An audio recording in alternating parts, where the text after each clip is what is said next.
2. E eu sei exatamente como Deus vai te mudar. Sei exatamente como essa transformação vai acontecer. E é isso que eu quero compartilhar com você hoje. Atos 2, versículo 1. Como a gente tem uma exposição sem pressa de terminar, eu vou voltar no mesmo texto que eu li semana passada. Porque eu entendo que Deus ainda não falou aquilo que Ele precisava falar. Semana passada eu contei uma experiência que eu vivi aqui. E experiência que marcou, virou uma chave na minha cabeça. E desde a semana passada eu tenho enxergado esse texto de forma diferente. Ao cumprir-se o dia de Pentecostes, quem estava reunido? Todos. Quem eram esses todos, pastor? Os 12, as mulheres, os velhos,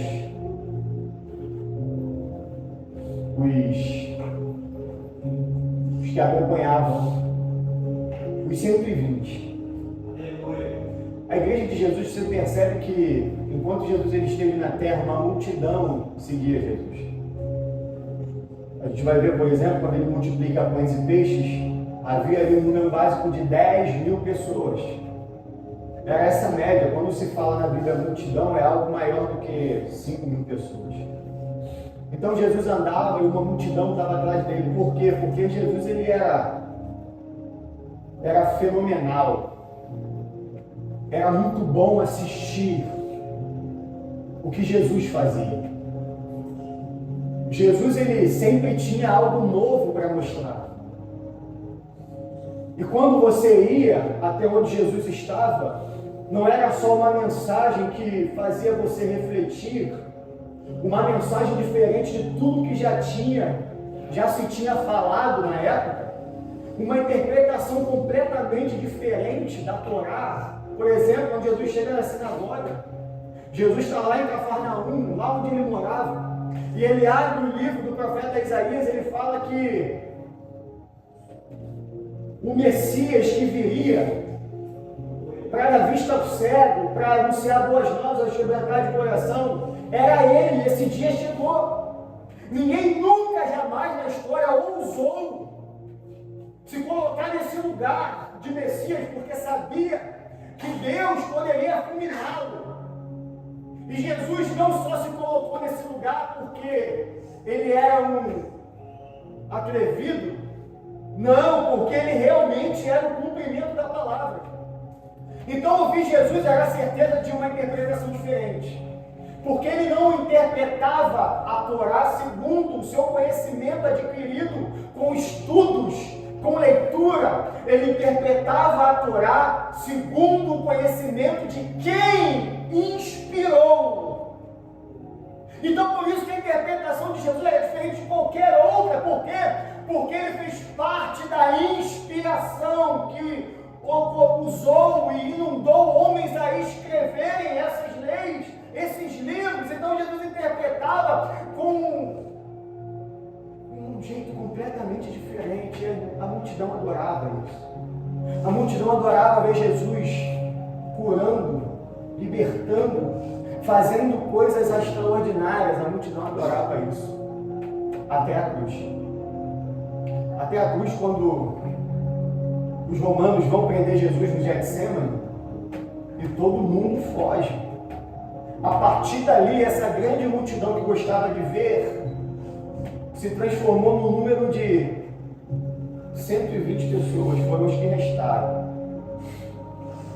A mega church de Jesus, milagreiro, a mega church de Jesus que pregava ousadamente, que revelava, quando ele falou para a mulher no poço, a gente cantou aqui, não, você teve vários, que tem não é seu.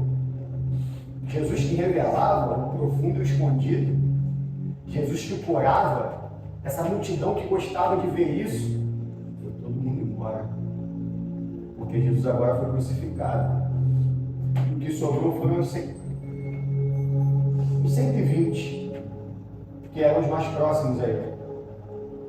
E esses 120, meu irmão, era uma igreja bem pequena comparado a tudo que Jesus já havia vivido, comparado às pessoas que já haviam seguido ele. Mas nessa multidão pequena, esse número pequeno de pessoas,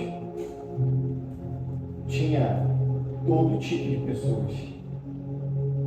Tinha os renegados que ele salvou, tinha os marginalizados que ele abraçou, tinha os discípulos, cada um pior do que o outro, tinha os idosos, tinha os muito jovens. Os discípulos eles estavam numa faixa de 15 a 30 anos. Então, possivelmente, João, que foi o último a morrer, era um garoto muito novo ainda. João Marcos, que escreveu esse evangelho, era um menino. E alguns acreditam que esse lugar onde a igreja estava reunida era a casa dos pais de João Marcos. Ele era um garotinho ainda. Então era uma reunião, era um grupo de gente que, se a gente olhasse, a gente ia falar: aí, rapaz, essa galera aí, a galera boa foi embora, ficou só a gente. Os que não tem mais lugar para ir, os que não conseguem se encaixar em outros lugares, os que não seguem Jesus para ter alguma coisa, os que não seguem Jesus pelo show que ele dá, aqueles que caminham com Cristo pelo que ele é,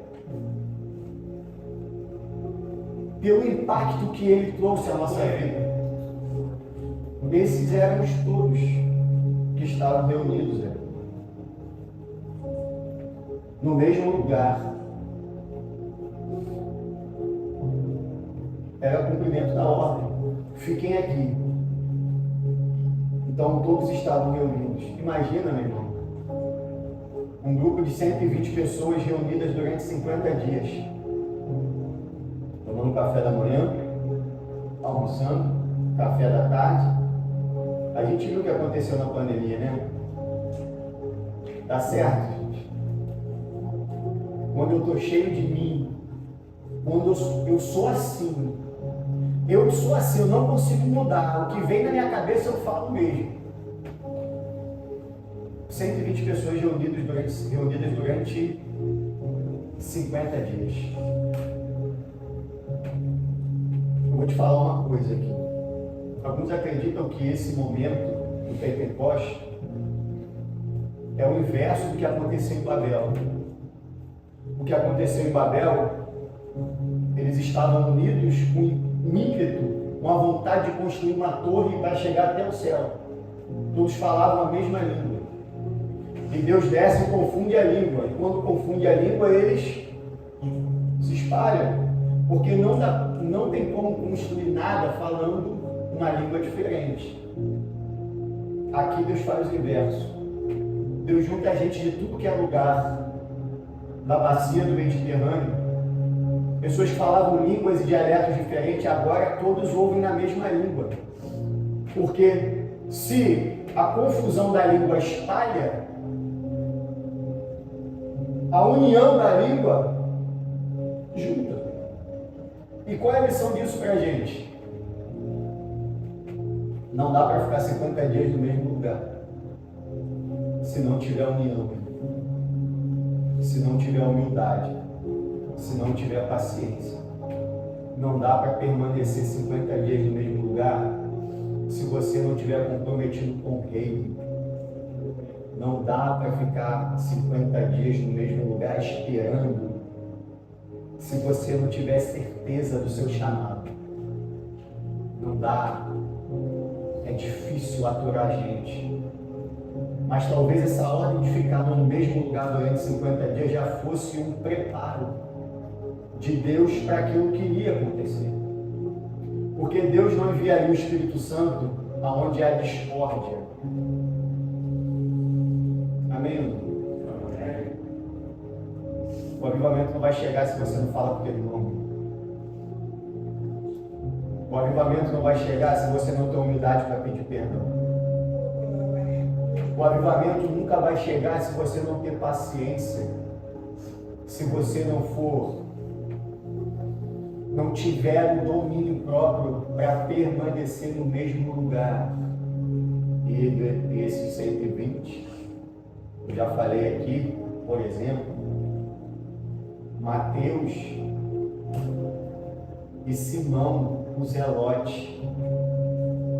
Simão Zelote era um trabalhador de Roma, trabalhava para Simão. Mateus era trabalhador de Roma. Mateus era coletor de impostos. A gente sabe o que um coletor de impostos faz. É alguém que se vendeu por conta de dinheiro. Cobrava imposto do seu próprio povo. E o Simão Zelote? Simão Zelote era de um grupo extremista que queria pegar em armas para se libertar do poder de Roma. Você imagina o ódio que tinha ali, a tensão. Simão Zelote, se Mateus demora, eu rompo a cabeça dele. Os dois estavam reunidos no mesmo lugar, acreditando em verdades completamente diferentes, vivendo vidas completamente diferentes, mas unidos e reunidos no mesmo lugar. Não importa a política que você acredita, né? Não importa a tua visão de mundo, a tua cosmovisão, não importa. Quer ser cheio do Espírito Santo? Seja humilde para permanecer no mesmo lugar, inclusive com gente que é completamente contrária a você. Porque eu digo mais uma vez, o Espírito Santo não vai descer e encher gente cheia de si.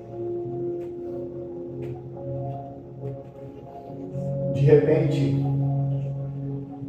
repente veio um som como de um vento impetuoso. E aqui é extraordinário porque o Espírito Santo ele não tem forma.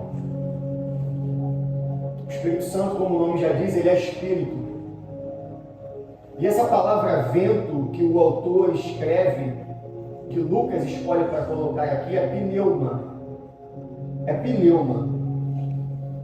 E esse vento é a mesma palavra para Espírito. João, capítulo 3, versículo 8, o texto vai dizer que o Espírito de Deus, ele sopra onde quer. Ele vai e ele faz o que ele quer.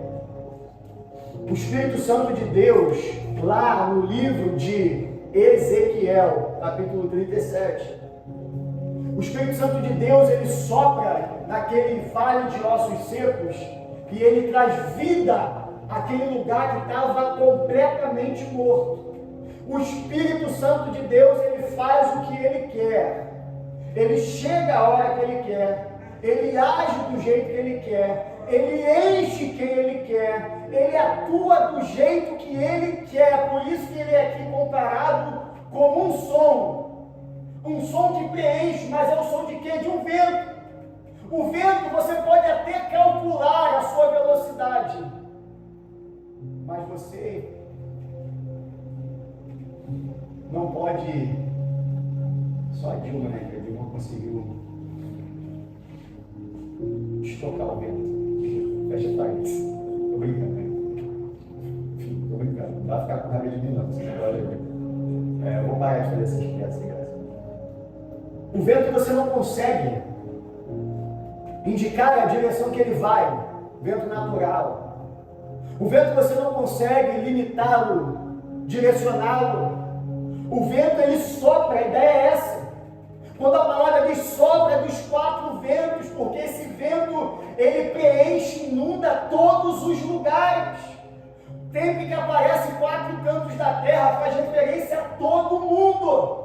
O vento do Espírito Santo, esse pneuma, esse ruache, ele inunda, ele faz o que quer, ele chega a hora que ele quer, ele faz o que lhe apraz e ninguém pode contê-lo. É um som. Então eles estão reunidos no mesmo lugar, 50 dias. Havia 10 que Jesus tinha ido para o céu. Então tem 10 dias que os discípulos estão sozinhos, sem Jesus. Jesus passou 40 dias com eles e agora tem 10 que eles estão sozinhos. E de repente eles estão sentados. E deixa eu te dar uma informação importante desse texto. possivelmente, bem provavelmente, nesse momento onde começa esse mover, eles não estavam orando. Eles passaram 50 dias, principalmente os 10 últimos, em oração. Mas aqui dificilmente eles estavam orando, porque o texto diz que eles estavam sentados. O contexto daquela época, um homem jamais, um que vem do judaísmo, esse contexto judaico, apesar dos discípulos serem discípulos de Cristo, eles ainda têm muitos costumes judaicos. Um judeu jamais oraria sentado, jamais. Ou ele oraria em pé ou de joelho. Então esse intervalo aqui provavelmente era o momento em que eles estavam compartilhando o pão, conversando alguma coisa. Mas eles passaram um momento de 50 dias em oração. E agora eles escutam, de repente. E a Bíblia, meu irmão, ela fala muito desse tal de repente. O tempo inteiro a Bíblia fala desse tal de repente. A Bíblia fala que Jesus vai vir como ladrão. Por que, pastor, ele vai vir como ladrão? Porque o ladrão vem. O noivo chegou meia-noite. Meia-noite na Bíblia simboliza a mesma palavra para de repente. Meia-noite é o momento em que você não espera, é o momento que você baixa a guarda, é o momento que você relaxa, é o momento que você não está ali com o propósito de fazer ou fazendo aquilo que você precisa, é o momento que você, de repente. Mas é diferente, meu irmão, falei semana passada. O de repente de quem está com a botija cheia de azeite e o de repente de quem está vazio.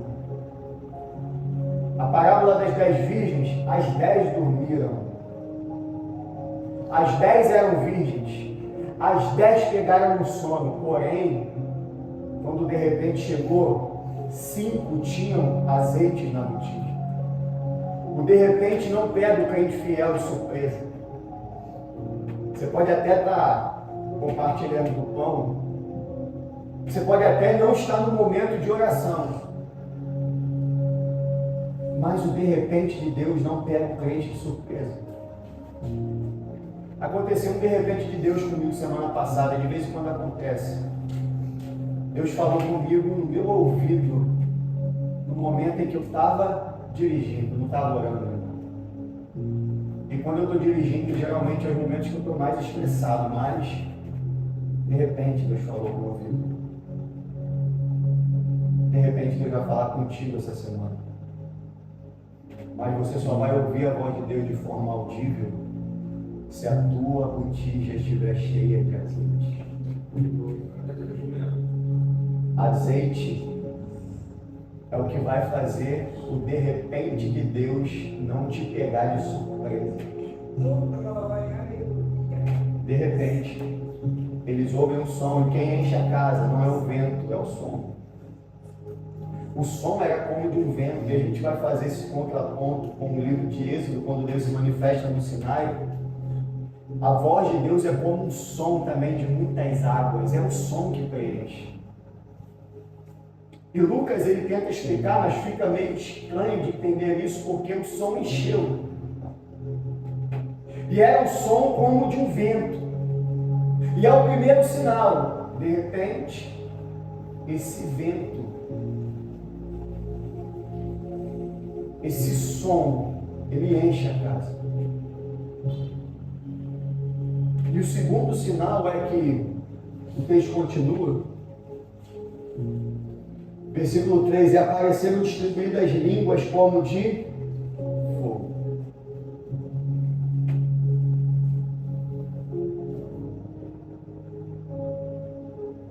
Por que, meu irmão? Por que o derramar do Espírito Santo ele está associado ao fogo?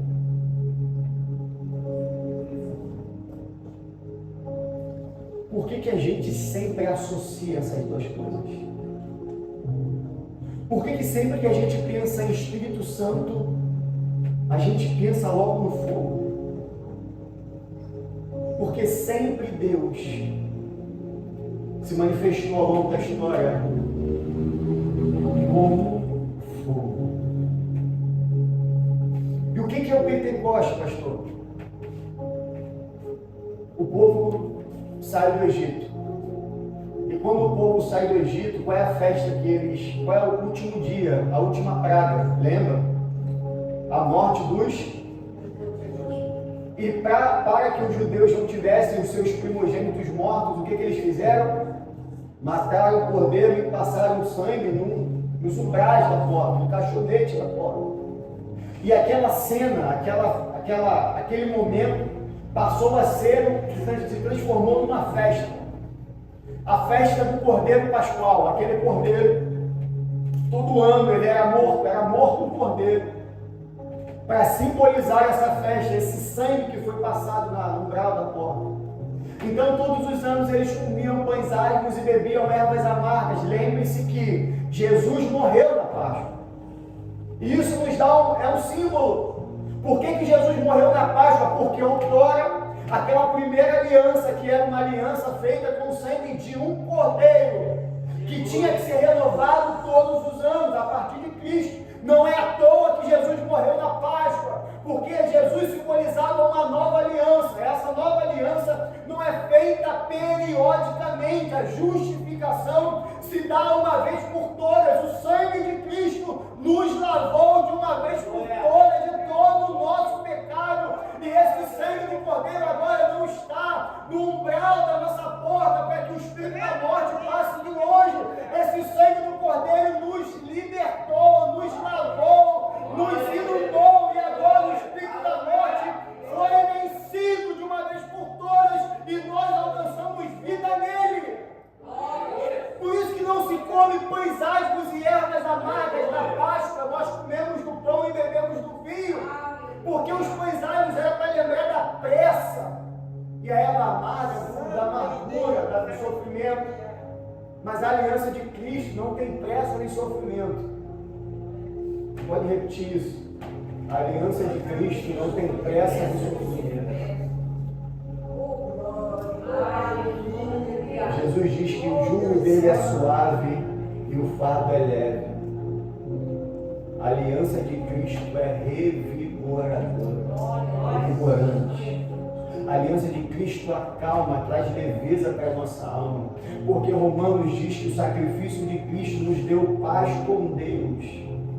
Nós não precisamos mais cumprir ritos e rituais para acalmar ou aplacar a ira de Deus. Cristo fez isso por nós e nós descansamos nele. Essa será a Páscoa. Só que 7 semanas depois da Páscoa, e o texto de Levítico vai dizer uma semana de semanas, 7 semanas,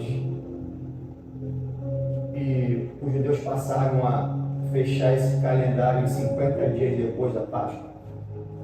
Pentecoste é o nome que os gregos deram para a festa das semanas.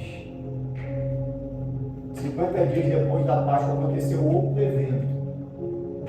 O povo saiu do Egito, foi para o deserto e chegaram na base do Sinai. E o que acontece no Sinai? Deus fala a Moisés: reúne esse povo, que eu vou falar com eles. Faça com que eles se santifiquem durante 3 dias. Ninguém vai comer nada, ninguém vai beber bebida forte, é santificação, porque no terceiro eu vou aparecer. O povo fica aos pés do Sinai durante 3 dias. No terceiro dia, Deus chama Moisés e Deus começa a se manifestar no Sinai.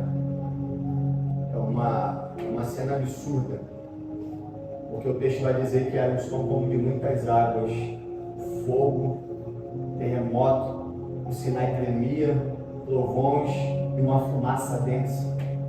E o povo se desespera, e a partir dali Deus dá a lei. Então 50 dias depois da Páscoa é marcada a festa das semanas, que depois foi conhecida como Pentecostes. Os hebreus falam, é Shavuot, se eu não me engano, em hebraico, significa isso. Então, olha só, meu irmão, depois da Páscoa, Jesus morre, ressuscita, 50 dias. 50 dias representavam o recebimento, o dia que eles receberam a lei, esse novo marco na vida deles, porque agora eles não vão mais andar segundo os conselhos dos egípcios, eles não vão andar segundo os deuses egípcios, eles vão mudar completamente a forma de enxergar o mundo e serão orientados exclusivamente pela lei de Deus. Deus vai falar com eles através da lei. As tábuas da lei é uma forma de Deus comunicar, falar, se revelar ao povo. Os discípulos estavam reunidos 50 dias. Era a festa de Pentecostes. E agora, mais uma vez, Deus vai ressignificar uma festa judaica. Porque agora não é a lei que vai falar. Agora é o Espírito Santo que vai encher. Não, irmão.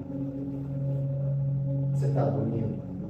Olha aí, como você está bem? Não é lei. Não tem mais a ver com regras e normas. Agora, a gente viu, o Carlinhos pregou isso, antes de Atos 2, os discípulos perguntam para Cristo: Mestre, esse é o tempo é que o Senhor vai restaurar Israel de forma política? Jesus fala: não, quanto a tempos e eras, isso não me convém, só ao Pai. Jesus está falando assim: derramarei do meu Espírito sobre toda a carne, e eles estão preocupados com política. Jesus está falando do Espírito Santo, de renovo, de poder, e eles estão preocupados com coisas daqui e agora. Jesus está falando: eu vou derramar e vocês serão testemunhas, vocês serão cheios de Deus para proclamar o Evangelho. E eles estão assim: não, meu filho, em quem a gente gosta, Jesus? A gente é de esquerda ou de direita, Jesus? Como é que a gente, o que a gente faz? Jesus está falando assim: rapaz, se liga nas coisas do alto. Os discípulos estão ainda tentando entender. Passa o capítulo 1, eles vão escolher um novo integrante para fechar os 12. E aqui no capítulo, no finalzinho do 1, eles lançam sorte para escolher o Matias. Isso, meu irmão, é emblemático, porque a partir do capítulo 2, você não vai ver mais eles preocupados com as coisas daqui. E você não vai ver mais eles lançando sorte para escolher nada. A partir do capítulo 2, quando eles são cheios do Espírito Santo, o Espírito Santo passa a orientar as decisões e direcionar a vida. Esses homens que antes eram medrosos, agora, olha o que Pedro fala no capítulo 4. Abre aí no capítulo 4, por favor. Olha o 13. 4:13.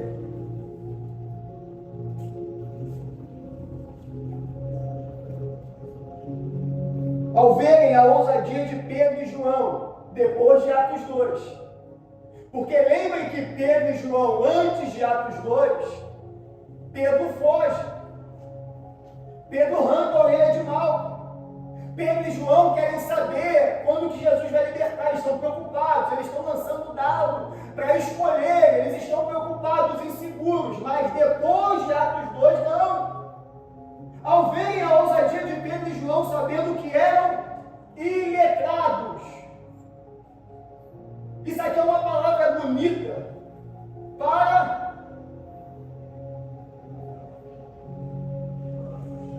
meio burrinhos. Pedro e João eram meio burrinhos. Outras versões dizem doutos. Eles não tinham tanto conhecimento, porém, depois de Atos 2, eles foram cheios de ousadia do Espírito. E aqueles homens que outrora corriam de medo e se tremiam, porque não se sentiam capazes de fazer plenamente a obra que Jesus colocou na mão deles para fazer, que se desesperaram e ficaram olhando para cima, quando Jesus estava subindo, pensando: e agora? O que vai ser da gente? Depois de Atos 2, eles são cheios. Agora eles foram reis. revigorados. Agora eles têm um conhecimento não humano, mas do Espírito Santo. Por quê? Porque todo medo, toda tristeza, toda angústia foi substituída pelo poder do Espírito Santo. Pastor, eu não consigo fazer. Falta Espírito Santo na tua vida. Pastor, mas eu tenho medo. Falta Espírito Santo na tua vida. Pastor, mas eu estou cheio de dúvida. É o Espírito Santo, meu irmão, que está faltando na tua vida. Porque o que está dizendo? Iletrados e incultos. Era burro demais esse Deus. Mas quem ficou admirado? Os homens da lei. A galera que conhecia eles antes de Atos 2. Que sabiam que eles correram, que eram medrosos, que Pedro era um pescador turrão. Que sabia que João era um menino muito novo. Não tinha maturidade, não tinha conhecimento. Mas agora eles estão admirados porque eles viram o antes e o depois. O antes e o depois de quê? De ser cheios do Espírito Santo. Você será um antes e depois de quê? Quando você for cheio do Espírito Santo, você vai enxergar a vida de forma diferente. Ficaram admirados e reconheceram que eles haviam estado com Jesus. Versículo 18. Chamando-os, ordenaram que de modo nenhum falassem nem ensinassem em nome de Jesus. Mas Pedro e João responderam. Olha aqui os medrosos, tá? Que correram, lembra? Os senhores mesmos julguem se é justo diante de Deus ouvirmos antes os senhores do que a Deus. Pois nós não poderemos deixar de falar das coisas que vimos e ouvimos. Nós não podemos deixar de falar das coisas que vimos e ouvimos. Nós não seremos calados por ameaças. Por quê? Porque nós somos e estamos cheios do Espírito Santo e nós vamos continuar falando de Jesus. A ameaça, ela tem eles usam a mesma arma que usaram lá atrás. Só que lá atrás funcionou. Por quê? Porque eles estavam cheios de si. Mas eles usam a mesma arma que não funciona para aquele que está cheio do Espírito Santo. Essa fala lembra de 3 meninos do Antigo Testamento. Eles estão diante de uma multidão imensa. Há mais de 30 mil pessoas. Num vale descampado enorme, diante de uma estátua de 30 metros. E eles ouvem uma ordem. Vai tocar uma música aí. Quando tocar a música, vocês têm que se prostrar. Pode tocar. Lembrando que mais de 20 mil, meu irmão, mais de 20 mil pessoas foram levadas cativos de Judá para a Babilônia. Então, possivelmente, tinha muita judeu ali naquele meio. A música toca e só 3 pessoas permanecem de pé. Nabucodonosor chega e fala: vocês não ouviram? E Ananias, Misael e Azarias respondem o seguinte: Rei, a gente não tem muita coisa para falar do Senhor. O Deus que a gente serve, Ele é poderoso para nos livrar. Porém, mesmo que Ele não nos livre, nós não nos curvaremos a outros deuses. E eles foram lançados aonde? Na fornalha de...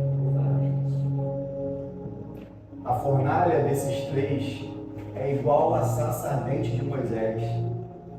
A sarça ardente, Moisés viu um fogo que queimava, mas não consumia. A sarça desses 3 é um fogo que queima, mas não consome. Pelo contrário, aparece outra pessoa ali. Porque esse é o fogo de Deus. O fogo do Espírito Santo te queima.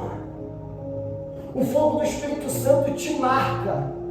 O fogo do Espírito Santo vai tirar de você toda a impureza. O fogo do Espírito Santo vai queimar a tua alma.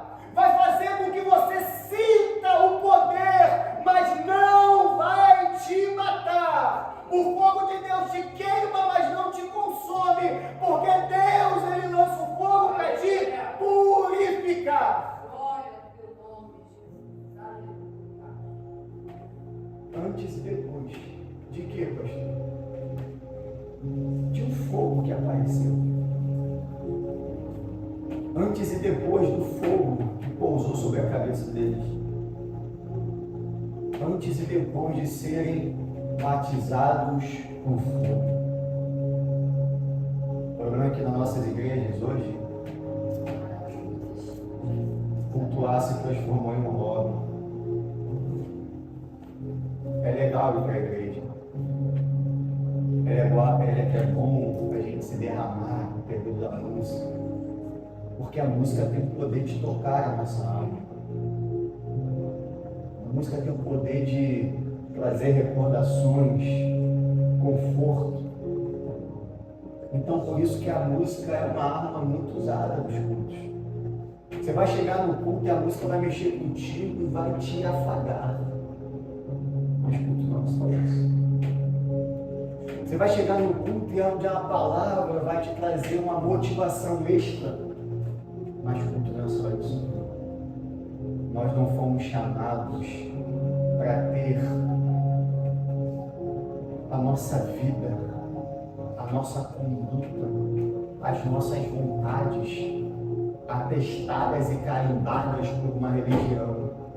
Nós fomos chamados para sermos queimados pelo fogo do Espírito Santo e tirar de nós todas as impurezas e matar a nossa carne. Matar a nossa carne. Porque houve um tempo, e eu estou falando de pregadores loucos e malucos que a gente ouviu ao longo da nossa vida, falando de homens sérios que pegavam uma palavra e aquilo ali cortava a nossa alma e a gente saía do culto falando assim: realmente eu preciso mudar. Realmente eu estou muito cheio de mim. Realmente eu estou vivendo a minha vida só para cumprir os meus ideais, os meus propósitos e as minhas vontades. Eu preciso me voltar para Deus. Essa palavra fala muito comigo. Houve um tempo em que a gente ia para a igreja e a palavra cortava a nossa alma. E ao invés de sair da igreja, a gente se humilhava mais, orava mais, buscava mais. Hoje não. Hoje, quando a gente não ouve algo que a gente não gosta, a gente simplesmente busca outro cardápio. Muda, porque nós não, como Jesus, os cristãos estão se tornando clientes. Eles estavam reunidos, era bom o pastor estar reunido? Óbvio que não. Eram 120 pessoas num lugar pequeno, comida escassa. Eles estão longe de casa, muitos longe da família, longe do trabalho, o dinheiro acabando. O texto não fala os pormenores, mas é bem provável que eles estão passando dificuldade, porque todos eram pobres. Mas estão reunidos. E o que nos faz permanecermos unidos, mesmo tão diferente? Propósito.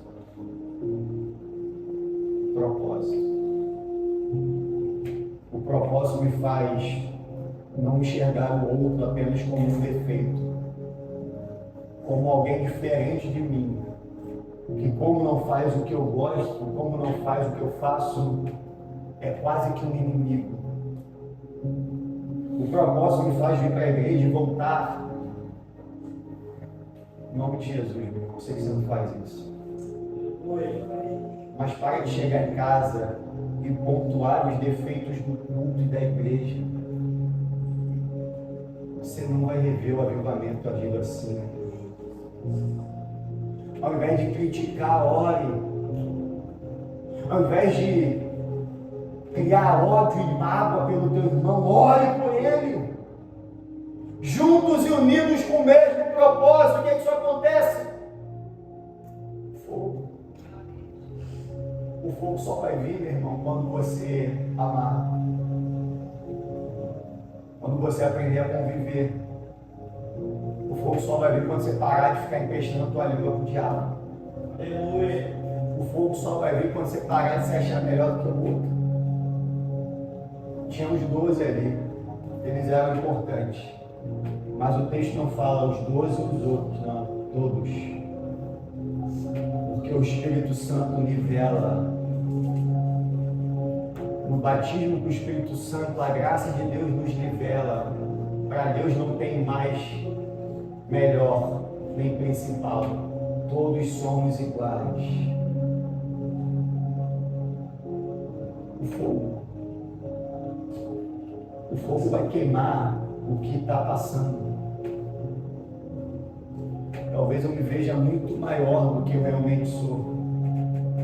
E é o fogo que vai queimar esse excesso. O fogo vai queimar tua língua. Para que você sinta dor ao falar do outro. O fogo vai queimar a tua alma. O fogo vai queimar as tuas vontades, os teus anseios, os teus desejos por aquilo que não satisfaz. O fogo vai te direcionar, vai te consumir, ele realmente vai te consumir. Porque o texto continua, versículo 4. Por que o fogo vai te consumir? Por que o fogo precisa consumir a gente? Por que o fogo vem antes do Espírito, pastor? Por que o fogo vem antes do Espírito? Por que o fogo vem antes do Espírito?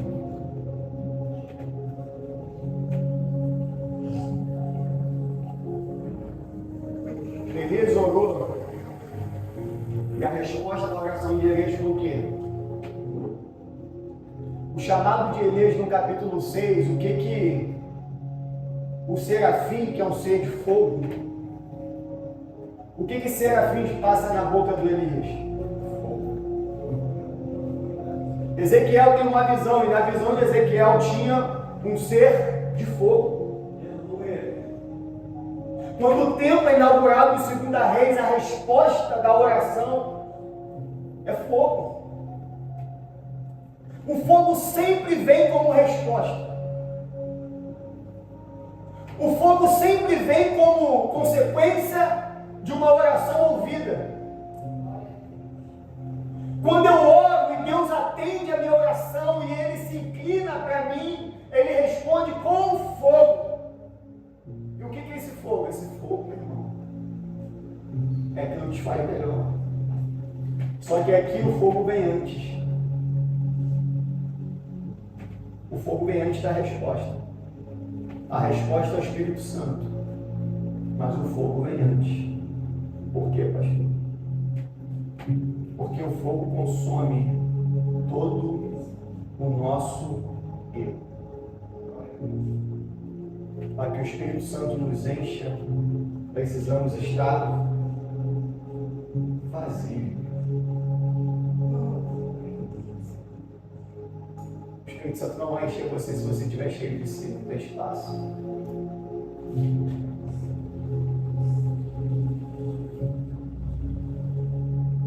O fogo vem para queimar você.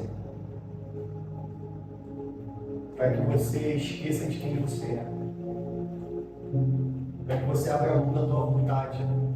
Não, pastor, eu quero isso, isso e isso. Quando eu quero fazer isso aqui, daqui a alguns anos eu quero estar aqui e depois aqui. O fogo não vai achar lugar em você. O fogo vem para consumir o nosso eu e nos esvaziar de nós mesmos. Porque a partir do momento que nós estamos vazios de si, o que o texto fala? Todos ficaram cheios. Jesus havia soprado o Espírito sobre os discípulos. Romanos diz que a única forma da gente se achegar a Deus é através do Espírito, porque é o Espírito que convence o homem do pecado, da justiça e do juízo. Então a gente acredita que no momento que você aceita Jesus, é o Espírito Santo que te conduz a tal. Porque não tem como aceitar, ver, ouvir, sentir a obra redentora de Cristo sem a mediação do Espírito Santo. Então o Espírito Santo, ele foi soprado, ele nos conduz, ele fala com a gente, mas uma coisa é ter um sopro, ouvir uma voz, receber uma direção. Outra coisa é ser completamente cheio e deixar ele conduzir a tua vida. Uma coisa é você ouvir o Espírito Santo. Outra coisa é o Espírito Santo conduzir a tua vida. Uma coisa é você sentir uma mão na cabeça, alguém orando no teu ouvido, e você sentir algo poderoso. Outra coisa é você ser cheio e mudar de vida completamente. A gente gosta do fogo, né? Só que o fogo, ele traz consequências. Você está disposto a sofrer as consequências de ser queimado pelo Espírito Santo? Você está disposto? Pensa bem, meu irmão, que essa resposta pode vir da boca para fora. Está disposto a entregar a tua vida, os teus anseios? Eu estou falando para crentes. Crentes que ainda não entregaram a vida completamente para Cristo. Crentes que de vez em quando tomam de volta o volante na direção da vida. Não tem mais lugar para a tua vontade quando você é cheio do Espírito Santo de Deus. Ser cheio do Espírito Santo é muito mais do que falar uma língua diferente. Isso. Ser cheio do Espírito Santo é muito mais do que fazer coisas e maravilhas. Ser cheio do Espírito Santo é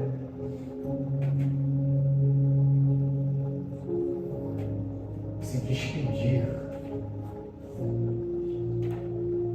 dos teus sonhos, dos teus projetos, da tua vontade, dos teus relacionamentos, tudo que Ele não quer.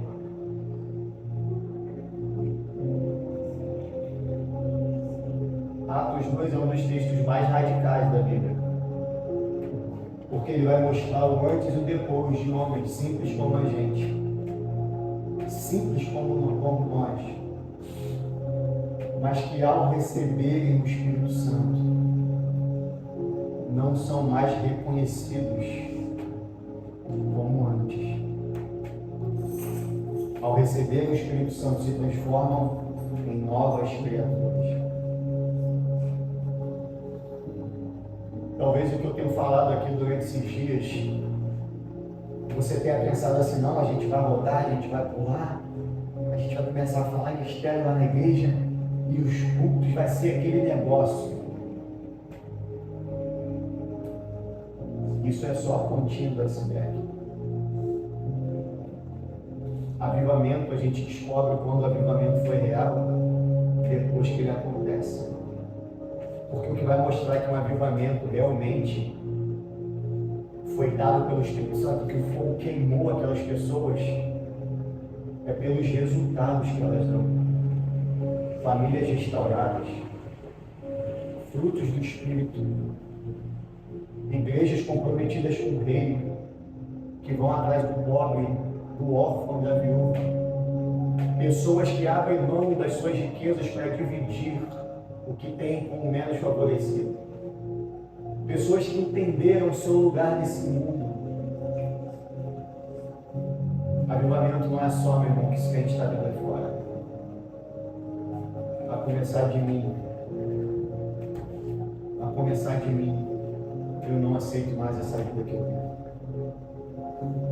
Eu não quero mais viver nessa vida de inseguranças. De todo dia de manhã, desesperado, orar a Deus, Senhor, me ajuda a resolver os meus problemas. Me dá, Senhor, a solução. Envia, Deus, alguém para tirar essa solidão da minha alma. Me ajuda, preciso de dinheiro, preciso de saúde, preciso disso. Angústia, desespero daquele que não tem nada, daquele que trata Deus como alguém que está fora de si.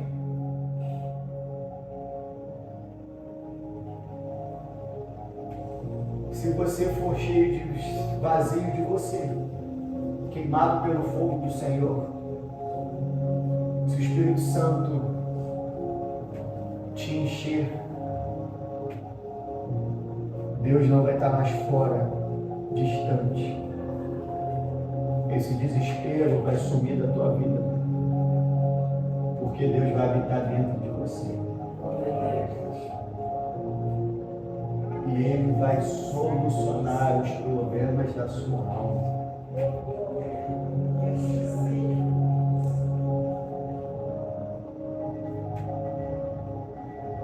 E você está ouvindo isso de quem já teve depressão e vários problemas e ainda luta contra alguns. Mas eu vou te contar um segredo.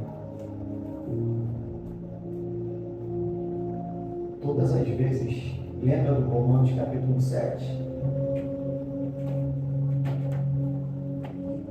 O bem que eu quero, esse eu não faço.